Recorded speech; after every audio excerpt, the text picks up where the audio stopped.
அண்மை செய்தியை பார்க்கிறோம். குற்றவாளிகளை குஷியாக்கி மக்களை பயத்தில் ஆழ்த்தும் அளவிற்கு சட்டம் ஒழுங்கு சீர்குலைந்திருப்பதாக திமுக அரசு மீது எடப்பாடி பழனிசாமி கண்டனம் தெரிவித்திருக்கிறார். கூடுதல் விவரங்களோடு இணைகிறார் செய்தியாளர் லதா. லதா, வணக்கம். முழு விவரங்கள்.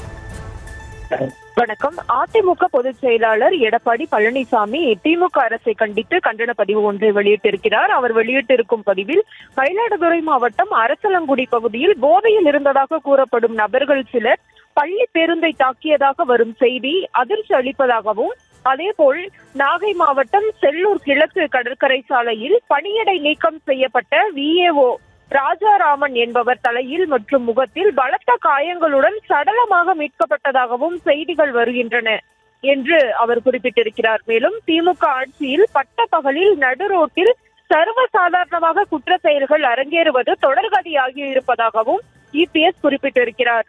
மேலும் பேருந்து மீதான தாக்குதலில் குழந்தைகளுக்கு ஏதாவது ஆகியிருந்தால் அதற்கு யார் பொறுப்பு என்றும், பள்ளி பேருந்து கூட சாலையில் பாதுகாப்பாக செல்ல முடியாத அவல நிலைக்கு முதலமைச்சர் என்ன பதில் வைத்திருக்கிறார் என்றும், யார் எங்கே எப்போது சடலமாக கிடப்பார்கள் என்று தெரியாத அவல நிலையில்தான் திமுக ஆட்சியின் சட்டம் ஒழுங்கு இருப்பதாகவும் EPS கேள்வி மேல் கேள்வி எழுப்பியிருக்கிறார். மேலும் குற்றவாளிகளை பிடிக்க திணறுவது, பிடித்தாலும் அவர்களை சிறையில் வைத்திருக்க வக்கில்லாமல் வெளியே அனுப்பி இன்னும் பல குற்றங்களை அவர்கள் செய்வதை கை கட்டி வேடிக்கை பார்ப்பது, இப்படி நடத்தப்படும் திமுக ஆட்சியை கண்டு குற்றவாளிகளுக்கு எப்படி பயம் வரும் என்றும், குற்றவாளிகளை குஷியாக்கி மக்களை பயத்தில் ஆழ்த்தும் அளவிற்கு சட்ட ஒழுங்கை சீர்குலைத்த திமுக அரசுக்கு கடும் கண்டனம் என்றும் EPS குறிப்பிட்டிருக்கிறார். மேலும் மயிலாடுதுறை பள்ளி பேருந்து மீது தாக்குதல் நடத்திய குற்றவாளிகள் மீதும், திருவாய்மூர் VAO-வாக இருந்த ராஜாராமன் மரணத்தை விசாரித்து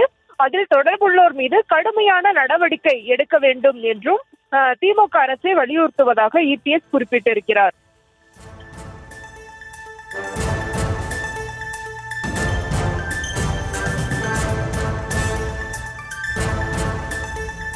முழு விவரங்களுக்கு நன்றி லதா.